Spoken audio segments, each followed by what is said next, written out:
हे फ्रिक्स, स्वागत है आप लोग हमारे चैनल में। अब देखो यार, मून नाइट की ताकतों को लेके काफी लोगों को काफी कंफ्यूजन है, क्योंकि कहीं पे वो एक आम इंसान with enhance epic fighting skills है, तो कहीं पे सुपर पावर्स वाला बंदा जिसके पावर्स मून पे डिपेंड करती है। और इसलिए इस चीज को पहले क्लियर करते हैं। मॉडर्न कॉमिक्स में मून नाइट एक मार्क स्पेक्टर को खोंसू ने रिवाइव करके अपना अवतार बनाया था, मगर कोई खास पावर्स नहीं दी थी। वो बस बैटमैन की तरह एक ऐसा इंसान है जिसकी क्राइम फाइटिंग स्किल्स गजब है, with A durable suit and weapons. और उसे एक्चुअली बहुत पावरफुल और खतरनाक बनाती है उसकी अप्रोच, हिम्मत, ब्रूटलिटी और जिगरा, जो किसी से नहीं डरता। लेकिन ये तो रही मॉडर्न कॉमिक्स की बात। लेकिन शुरुआती दिनों में एक समय था जब एक्चुअली बताया गया था कि मून नाइट के पास कुछ पावर्स है, like super strength, speed, agility, reflexes, durability, blah blah blah, जो उसे खोंसू से मिली थी और जिसका लेवल चांद की चांदनी पर डिपेंड करती है। और सीरीज में भी पावर वाली बात को ही फॉलो किया जाएगा, क्योंकि ये ज्यादा सेंस बनाती है, क्योंकि बस यही ब्रूटलिटी और हिम्मत के दम पे ही कोई इतने बड़े बड़े कांड नहीं कर पाता जब तक कि ना वो बैटमैन ना हो।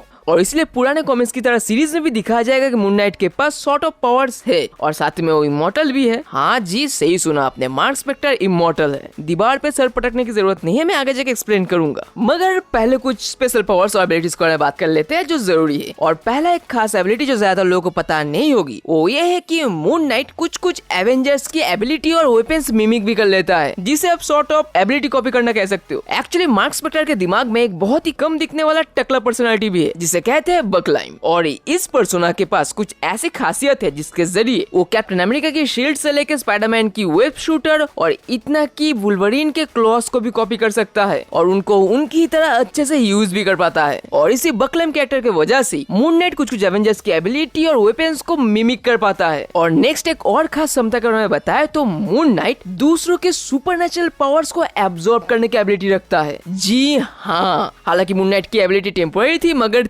थी। और ये बात असल में हम रीडर्स को रिसेंटली दिखी थी, जब मून नाइट गॉड खोंसू के वैकाबे पे आके एवेंजर्स को डिफीट कर दिया था, अर्थ को कॉन्कर करने चला था, वो भी खोंसू की तरफ से अर्थ को डोमिनेट करने के लिए। और तब मून गॉड खोंसू के कारण मून नाइट के अंदर एक ऐसी एबिलिटी आ गई थी जिस कारण से वो आयरन फिस्ट, डॉक्टर स्ट्रेंज और घोस्ट राइडर की तक सुपरनेचुरल पावर्स को चुरा के अपने अंदर एब्जॉर्ब कर लिया था, लेकिन टेम्पोरली, जिसके बाद मून नाइट को हरा के रोक दिया गया था। लेकिन ये बात पता चल गई थी कि मून नाइट ऐसा भी कर सकता है। और साथ ही में एक और सर घुमा देने वाली एबिलिटी जो भी रिसेंटली इसी इवेंट में दिखी थी, वो है कि मून नाइट थॉर के म्योनिर को कंट्रोल कर सकता है। नहीं, वो ओर्दी नहीं है, उसने जो कांड किया उसके बाद हर कोई ओर्दी हो सकता है, लेकिन मून नाइट नहीं। लेकिन फिर भी थॉर से लड़ते वक्त वो थॉर के म्योनिर को कंट्रोल कर पा रहा था, थॉर को उसी के म्योनिर से पीट रहा था। लेकिन कैसे? एक्चुअली बात यह है कि थॉर की म्योनिर उरु मेटल से बना हुआ है, जो कि एक मून लाइक डाइंग स्टार का पत्थर है। और इसी कनेक्शन के कारण एज ए मून गॉड खोंसू के जरिए मून नाइट को उरु मेटल कंट्रोल करने की पावर थी, और इसलिए वो बड़ी आसानी से म्योनिर को कंट्रोल कर सकता है, वो भी बिना उर्दी होके। Freaking unbelievable.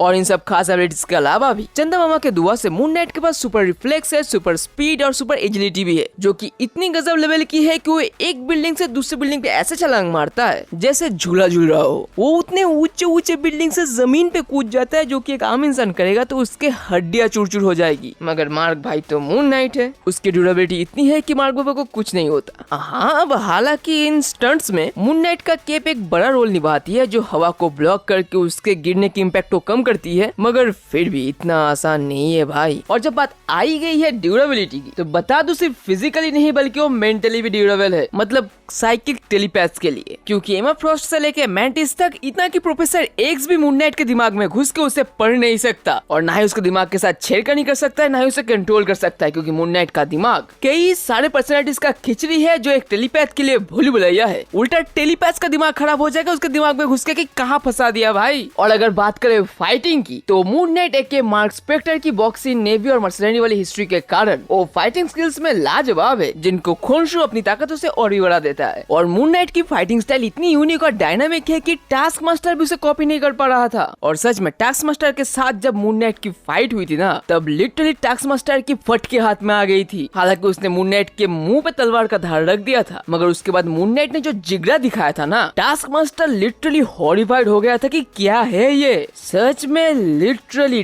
टास्क मास्टर भीख मांग रहा था मून नाइट से कि मुझे अकेला छोड़ दो, और मून नाइट ने बस पकड़ के उसका पूरा मार्क्स उधेड़ दिया था और शायद मार ही देता उसे। और मून नाइट की फाइटिंग स्किल्स तो इतनी अच्छी है कि पनिशर और शांग-ची फिदा हो गए थे उस पे। और अगर बात करें मून नाइट की सुपर स्ट्रेंथ की, तो एक बार जब मून नाइट के हाथों पे कड़िया डाल के उसे जंजीर से बांध दिया गया था ना, तब मून नाइट ने गुस्से में उन लोहे के जंजीरों को तोड़ के उखाड़ फेंका था, जो करने के लिए सनी देओल वाली सुपर स्ट्रेंथ तो चाहिए ही चाहिए। देन उसने एक बार कॉमिक में एक पंच से एक मेटल शील्ड को तोड़ के अपना हाथ इस पर उस पर कर दिया था, दीवार तोड़ दिया था, अपने पैर से स्मैश करके एक मेटल गन को तोड़ के चूर चूर कर दिया था। और बता दूं कि एक मेटल गन को चूर चूर करना उसे बेंड करने से या पिचकाने से ज्यादा मुश्किल है। देन उसने एक बार एक तेंदुए से फाइट करके उसे अपने खाली हाथों से पीटा था, बस एक किक मार के एक 100 किलो के तेंदुए को दूर छिटका दिया था। और यकीन नहीं करोगे इतना कि वो वेनम को भी अपने स्किल और स्ट्रेंथ से मजा चुका चुका है, हॉबगॉब्लिन को पीट चुका है, एक्स-मैन के कई सारे मेंबर्स के साथ एक साथ टक्कर ले चुका है, डॉक्टर डूम से लड़ चुका है, कैप्टन अमेरिका को गाली तक दे चुका है, हल्क की तरह फुदक के एक मिलिट्री व्हीकल को पिचक चुका है। और सबसे एपिक, एक बार उसके साथ जब डेडपूल की फाइट हुई थी ना, तब उसने डेडपूल को भी हराया था, क्योंकि जैसे डेडपूल ने याद दिलाया था कि उसके पास हीलिंग फैक्टर है, तो मून नाइट ने उसे